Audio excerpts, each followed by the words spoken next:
பிரதமர் நரேந்திர மோடி ரொக்கமற்ற பண பரிவர்த்தனையை ஊக்குவிக்கும் பொருட்டு தலைநகர் டெல்லியில் நடைபெறும் டிஜிட்டல் மேளாவில் பேசிக் கொண்டிருக்கிறார். நேரலையை தற்போது பார்க்கலாம்.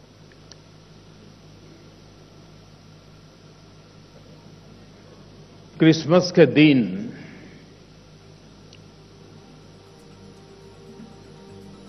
भारत सरकार ने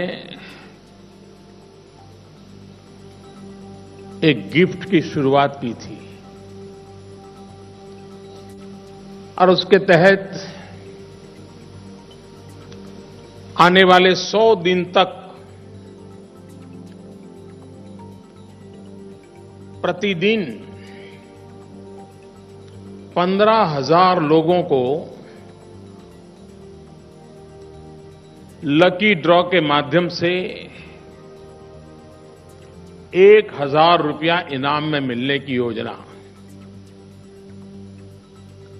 और ये उसके लाभार्थी वो लोग हैं जो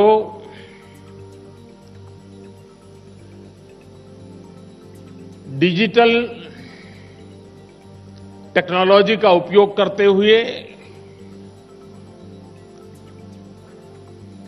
एक ग्राहक के बतौर खरीदी करते हैं। 50 रुपये से ज्यादा और 3,000 रुपये से कम, ताकि इनाम गरीबों को मिले।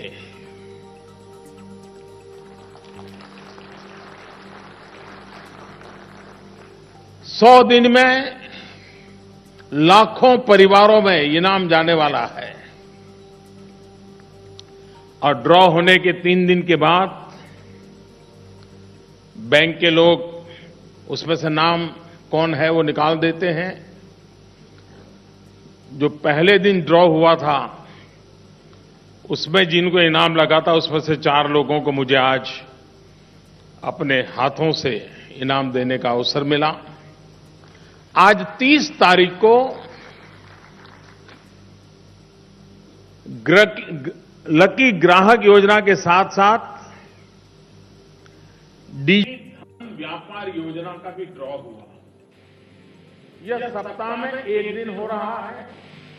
आज पहला था और उसमें उन व्यापारियों को प्रोत्साहन देने की योजना है कि जो अपनी दुकान में ग्राहकों को डिजिटल पेमेंट के लिए प्रेरित करें, उनको समझाएं, वो व्यवस्था दें। और 14 अप्रैल बाबा साहब आंबेडकर जी की जन्म जयंती पर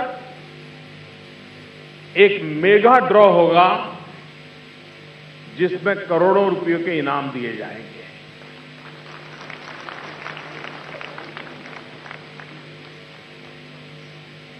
जिन लोगों को इस लकी ड्रॉ में इनाम मिला है उनका मैं अभिनंदन करता हूं, लेकिन मैं उनका आभार भी व्यक्त करता हूं क्योंकि उन्होंने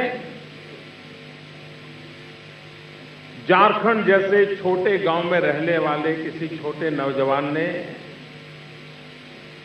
इस टेक्नोलॉजी को आत्मसात किया, इस टेक्नोलॉजी का उपयोग किया, महिलाओं ने उपयोग किया। और इसलिए देश में जो लोग इसके साथ जुड़ रहे हैं वो एक प्रकार से उज्जवल भारत की नींव मजबूत करने का काम कर रहे हैं और इसलिए मैं इन सबका अभिनंदन करता हूं, उनको बधाई देता हूं।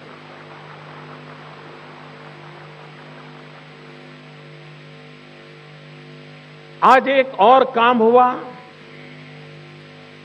मेरी दृष्टि से यह सबसे महत्वपूर्ण काम हुआ है और वो हुआ है एक नई ऐप लॉन्च की गई है जिसका नाम रखा है भीम। बहुत कम लोगों को मालूम होगा जिस महापुरुष ने हमें संविधान दिया वो डॉक्टर भीमराव अंबेडकर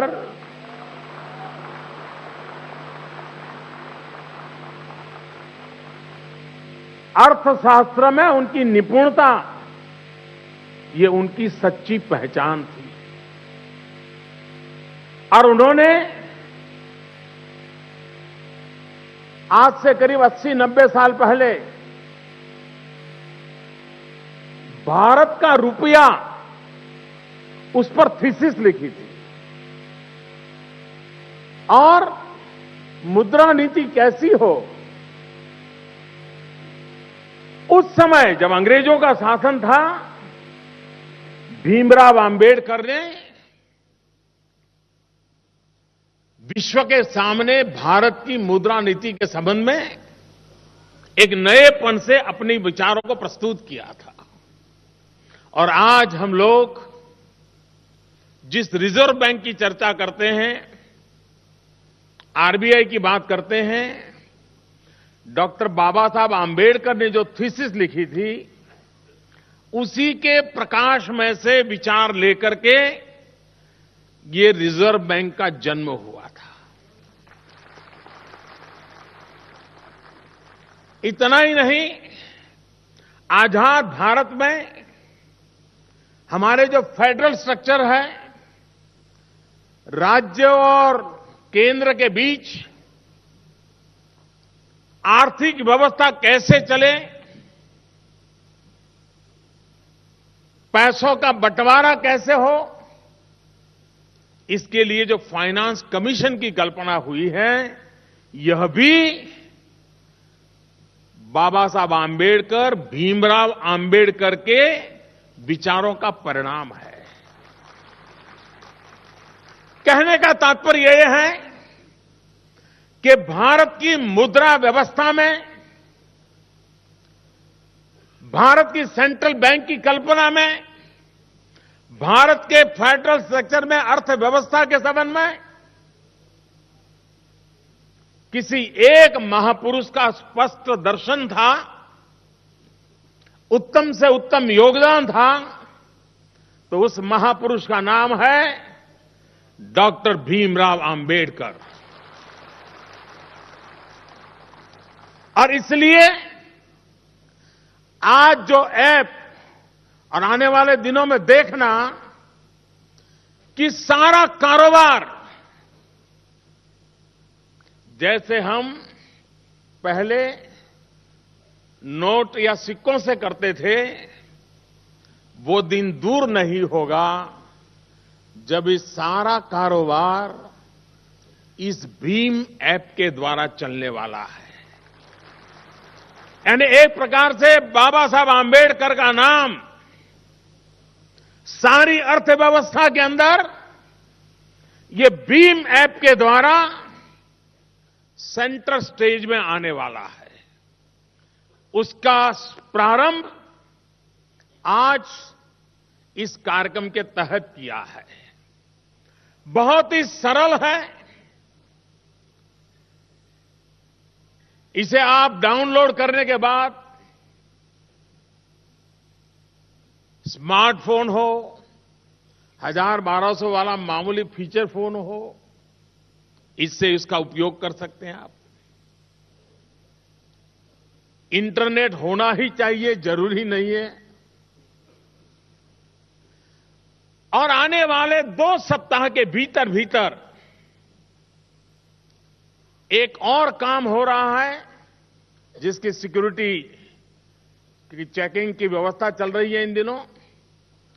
वो आने के बाद तो ये भीम की ताकत ऐसी होगी कि आपको न मोबाइल फोन की जरूरत पड़ेगी, न स्मार्टफोन की जरूरत पड़ेगी, न फीचर फोन की जरूरत पड़ेगी, न इंटरनेट की जरूरत पड़ेगी। सिर्फ आपका अंगूठा काफी है। आपका अंगूठा काफी है।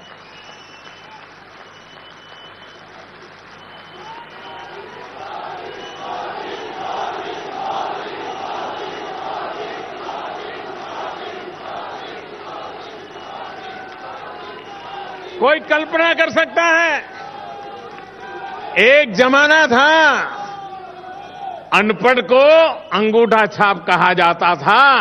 वक्त बदल चुका है। अंगूठा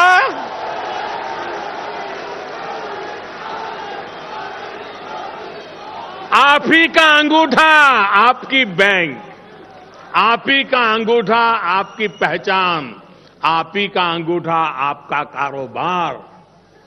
कितना बड़ा रिवॉल्यूशन आ रहा है। और 2 सप्ताह के बाद ये व्यवस्था जब आरंभ होगी, मैं बहुत साफ देख रहा हूं, ये भीम दुनिया के लिए सबसे बड़ा अजूबा होगा।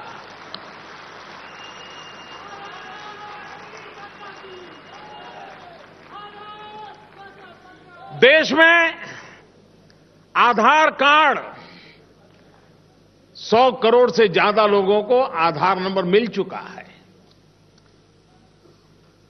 जो 12-15 साल से छोटी आयु के हैं उनका बाकी है, काम चल रहा है। लेकिन जो बड़ी आयु के हैं 14 से ऊपर, करीब करीब उसमें से अधिकतम लोगों का हो गया, कुछ छुटपुट कुछ रह गए होंगे, तो अब काम चल रहा है। दूसरी तरफ देश में 100 करोड़ से ज्यादा फोन है, मोबाइल फोन। जिस देश के पास 65% नौजवान 35 साल से कम आयु के हो, जिस देश के लोगों के हाथ में मोबाइल फोन हो, जिस देश के लोगों के अंगूठे में उनका भविष्य सुनिश्चित कर दिया गया हो, वो देश एक बार अगर डिजिटल कनेक्टिविटी कर दें तो कितना बड़ा नया इतिहास बना सकता है, ये इसके अंदर आपको दिखाई देगा। विश्व के किसी भी देश के लिए टेक्नोलॉजी के क्षेत्र में कितना ही आगे गया हुआ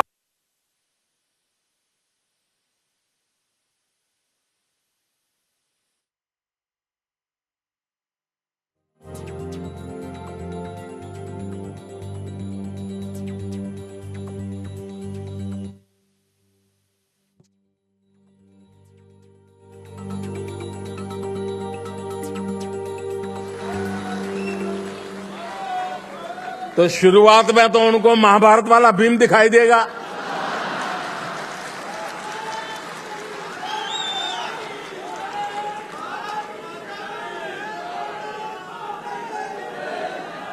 और ज्यादा गहरे जाएंगे तो उनको पता चलेगा हिंदुस्तान की धरती पर कोई भीमराव आंबेडकर नाम के महापुरुष हो गए। भारत रत्न भीमराव आंबेडकर।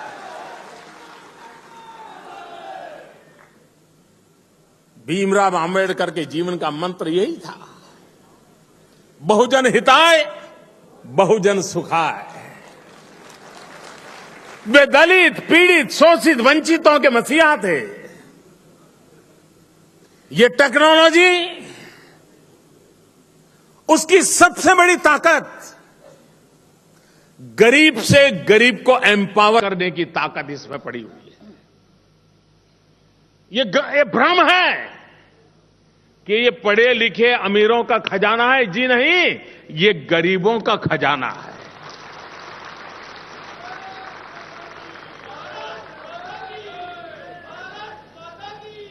ये ताकत गरीब को देने वाला है, छोटे व्यापारी को देने वाला है, दूर सुदूर गांव में रहने वाले किसान को देने वाला है, जंगलों में जिंदगी गुजारने वाले आदिवासी को देने वाला है। और इसलिए इसका नाम उस महापुरुष के साथ जोड़ा है जिन्होंने अपनी जिंदगी दलित, पीड़ित, शोषित, वंचित आदिवासियों के लिए खपा दी थी।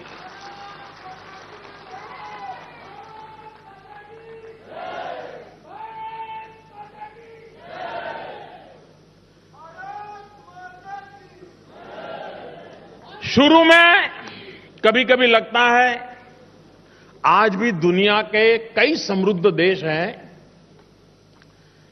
पढ़े लिखे फॉरवर्ड कंट्रीज हैं, उनको जब पता चलता है कि हिंदुस्तान में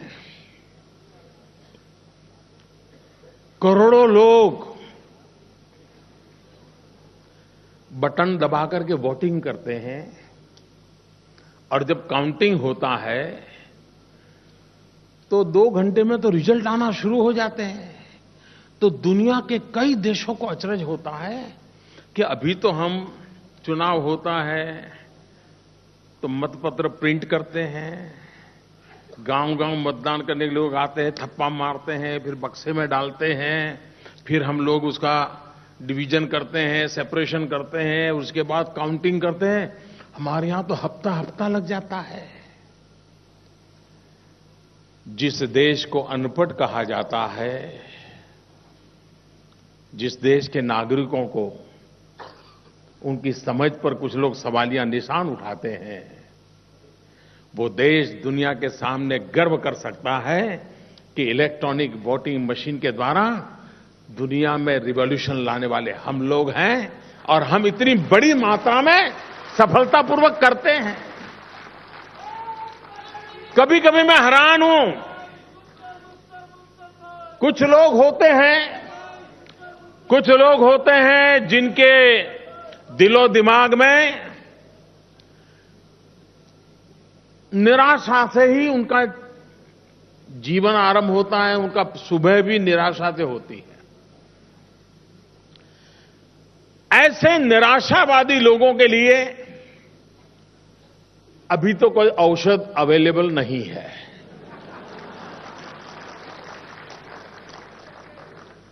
तो ये निराशावादी लोगों को उनकी निराशा उनको मुबारक। कोई कल्पना कर सकता है, हिंदुस्तान में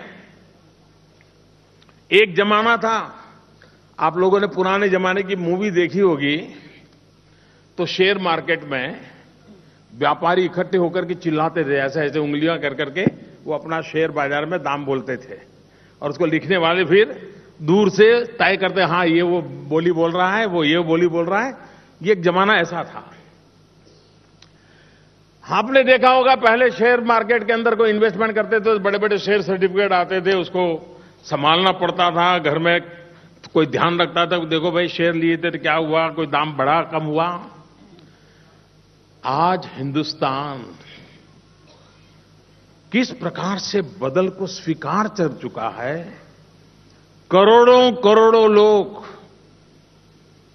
स्टॉक मार्केट से, डीमैट अकाउंट से अपना पूरा कारोबार ऑनलाइन करते हैं। मध्यम और निम्न मध्यम वर्ग के लोग उसमें अपना इन्वेस्टमेंट करते हैं और वे कोई कागज का टुकड़ा नहीं, अरबों खरबों रुपयों का कारोबार चल रहा है। लेकिन इस देश के अंदर शायद हो सकता है, आज मैंने कहा तो कुछ लोग जाग जाएंगे, खोजने के लिए जाएंगे कि मोदी जो कह रहा था सच है कि गलत है। क्या सचमुच में शेयर बाजार के अंदर सब ऑनलाइन होता है क्या? क्योंकि अब तक किसी का ध्यान ही नहीं गया। ये हो चुका है, लेकिन ध्यान नहीं गया। लेकिन इन दिनों जब मैं कहता हूं कि ई पेमेंट के लिए, तो लोगों को लगता है ये कुछ नया लाया है मोदी, गड़बड़ लगता है। और इसलिए बड़े बड़े लोग, उच्च पदों पर रहे हुए लोग, वे भी अपने बड़ी मृदु भाषा में बोलते हैं, सॉफ्टली बोलते हैं कि ये कैसे हो सकता है, देश अनपढ़ है, मोबाइल फोन कहां है, ऐसा बोलते हैं।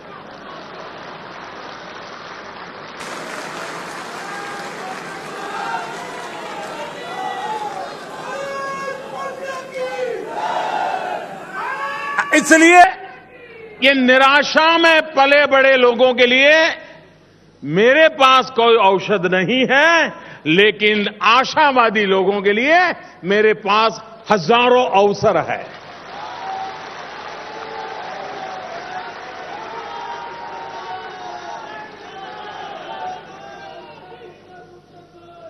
भाइयों बहनों, आज कोई धोबी सोच सकता है क्या कि वो बैंक से लोन ले सकता है? कोई छोटा सा हजाम की दुकान चलाने वाला, बाल काटने वाला व्यक्ति, वो सोच सकता है कि मुझे बैंक से लोन मिल सकता है? कोई अखबार की पस्ती इकट्ठी करने वाला या अखबार बेचने वाला सोच सकता है? वो कल्पना ही नहीं कर सकता कि बैंक में मैं जाऊंगा पैसे मिल सकते हैं, सोच ही नहीं सकता, क्योंकि हमने हालत ऐसे बना के रखे। ये जो मैं डिजिटल पेमेंट की बात करता हूं, वो कैसा रिवॉल्यूशन लाएगा। और जब ये भीम सामान्य नहीं है। आपके परिवार की वो आर्थिक महासत्ता बनने वाला है। कैसे? मान लीजिए एक धोबी, आज उसके बाद लोग आते हैं, कपड़े ड्राई क्लीनिंग दिखना फलाना करा के जाते हैं, शाम को वो 500-1000 रुपये कमा लेता है, घर ले जाता है अपना गल्ला। लेकिन जिस दिन वो डिजिटल पेमेंट लेना शुरू करेगा तो उसका पूरा ट्रैक रिकॉर्ड तैयार हो जाएगा। उसका मोबाइल फोन बोलेगा कि रोज का 800-1000 रुपया आते हैं, 100-200 रुपया बचते हैं। फिर उसको बैंक से अगर लोन लेना होगा तो बैंक को कहेगा, देखो भाई मेरे मोबाइल चेक कर लीजिए, मेरे अकाउंट में इतना पैसों की लेन देन चलती है, अब मुझे जरूरत है 5000 रुपया चाहिए, दे दीजिए। ये व्यवस्था ऐसी होगी कि आज उसको साहूकार के पास ऊंचे ब्याज से 5000 रुपया लेना पड़ता है, वो अपने मोबाइल फोन से वो दिन दूर नहीं होगा, 5 मिनट के भीतर 5000 रुपये उसके खाते में मिल जाएंगे। ये ई बैंकिंग की व्यवस्था डेवलप होने वाली है। ये दिन दूर नहीं होगा दोस्तों, ये होने वाला है। और इस काम को आगे बढ़ाने के लिए एक कॉमन प्लेटफॉर्म आज भीम के रूप में देशवासियों को 2016 के साल के आखिर में जब मैं दे रहा हूं, तो एक प्रकार से 2017 का उत्तम से उत्तम नजराना मैं दे रहा हूं।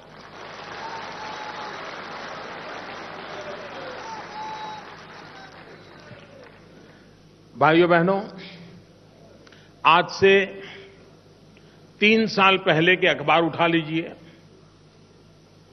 पुराने अगर YouTube पर जाएंगे तो पुराने टीवी न्यूज के क्लिपिंग पड़े होंगे, वो देख लीजिए। क्या आता है? कितना गया, कोयले में कितना गया, 2G में कितना गया है। खबर यही रहती थी कितना गया। आज लोग देखें यार आज कितना आया। देखिए वक्त वक्त की बात है। वही देश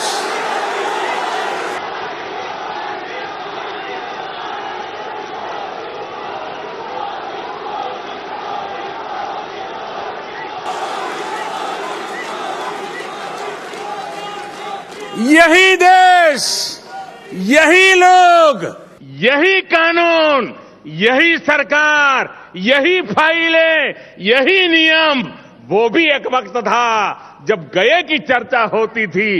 ये भी एक वक्त है आने की चर्चा हो रही है।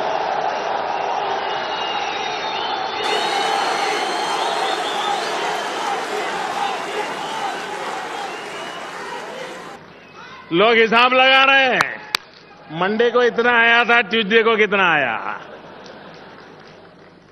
अगर भाइयों बहनों देश के गरीबों के लिए अगर जज्बा हो, उनके प्रति समर्पण हो, तो सब चीज अच्छी करने के लिए ईश्वर भी ताकत देता है।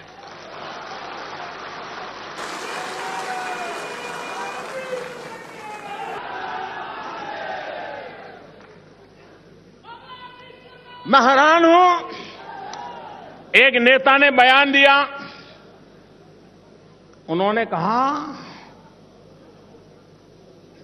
खोदा डूंगर और निकाली चूहिया। भाई मुझे चूहिया ही निकालनी थी, वही तो सब खा जाती है चोरी छुपी से।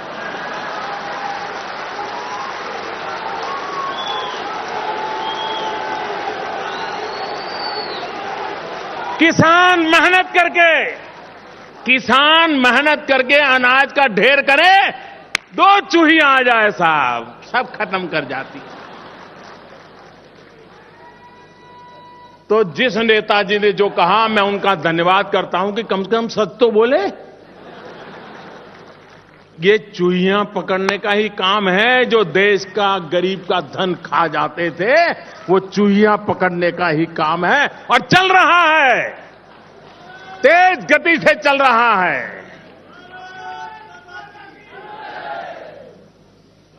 भाइयों बहनों, मैं इस समय मीडिया के मित्रों का भी आभार व्यक्त करना चाहता हूं। आपको मालूम होगा, जो चीज मीडिया के लोग ठान ले तो उसका एक असर पैदा होता है। जब लोग लाल लाइट वाली गाड़ियों में घूमने के शौकीन हुआ करते थे, तो मीडिया वाले पीछे पड़ गए, कैमरा ले गए, अच्छा ये लाल लाइट लगा के बैठा है। धीरे धीरे जिसको लाल लाइट का हक था ना, वो भी डरने लगा, यार छोड़ो। बहुत लोग थे, सरकार कहे, कानून कहे, सीट बेल्ट लगाओ, सीट बेल्ट लगाओ, कोई नहीं लगाता था। मीडिया वाले पीछे पड़ गए। कोई कार में बैठा है बड़ा आदमी, तो तुरंत निकालते थे, हाँ इसने सीट बेल्ट नहीं लगाया, फिर दूसरे दिन टीवी पे दिखाते थे, तो उसकी मुंडी इतनी हो जाती थी। वो सीट बेल्ट का अवेयरनेस आया। कभी हेलमेट के लिए सरकार कहती है, भाई जिंदगी बचाने के लिए यार हेलमेट लगाओ, ये करो, सुनते नहीं।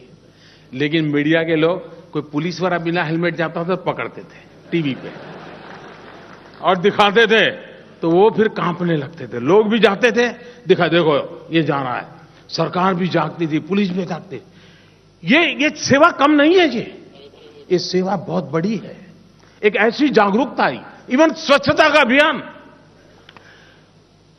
कोई मीडिया के लोग स्वच्छता रखनी चाहिए कहें, अलग बात है, लेकिन मैंने देखा वो सुबह शाम उनके कैमरा के लोग उन जगह पे घूमते थे, और कोई डालता था तुरंत पकड़ करते, फिर उसका इंटरव्यू करते थे। तो फिर वो ऐसे भागता, नहीं नहीं मेरा इदारा नहीं, मैंने देखा नहीं था। वो कहते दिखता है कि नहीं दिखता है, तो भागता था।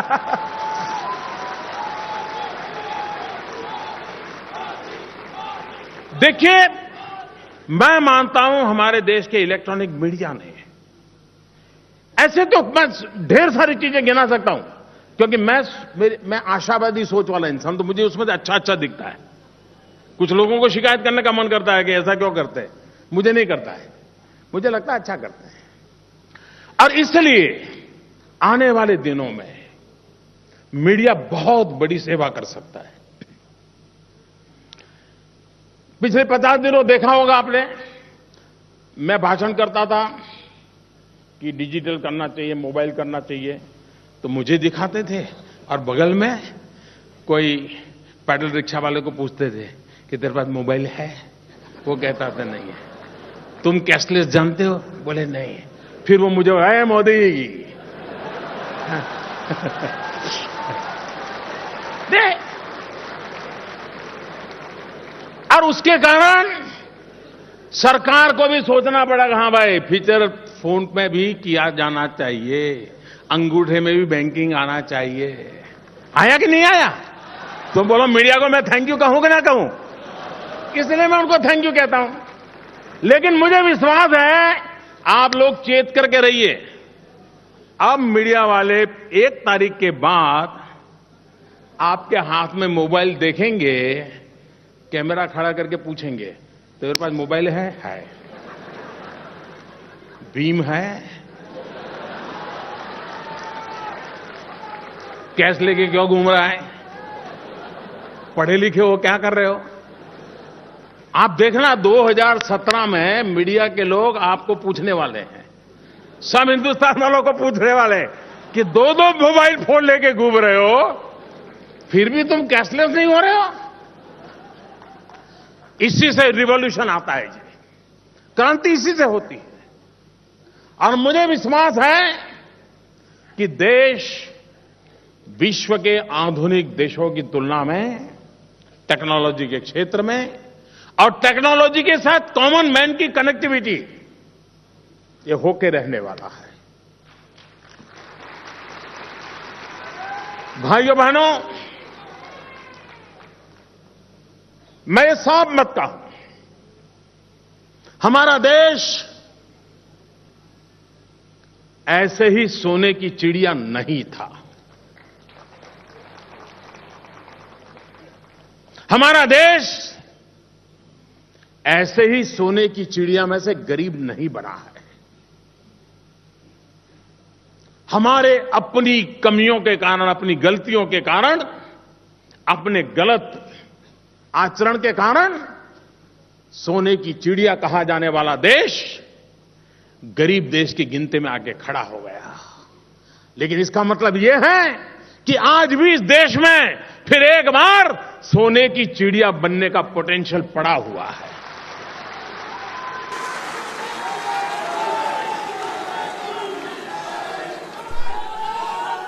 इस सपने के साथ, इस विश्वास के साथ டெல்லியில் நடைபெறும் டிஜிட்டல் மேளாவில் பிரதமர் மோடி பல்வேறு கருத்துக்களை தெரிவித்துக் கொண்டிருக்கிறார். அதில் குறிப்பாக பொதுமக்கள் தங்கள் பண பரிவர்த்தனையை எளிதில் மேற்கொள்ள சிறப்பு செயலிகள் அறிமுகம் செய்யப்பட உள்ளதாகவும், இது இன்னும் 2 வாரங்களில் அறிமுகம் செய்யப்பட உள்ளதாகவும், இது குறித்த பல்வேறு விஷயங்கள் எல்லாம் தெரிவித்தார். இது குறித்த பல்வேறு தகவல்களை நாம் தொடர்ந்து பார்க்க இருக்கின்றோம்.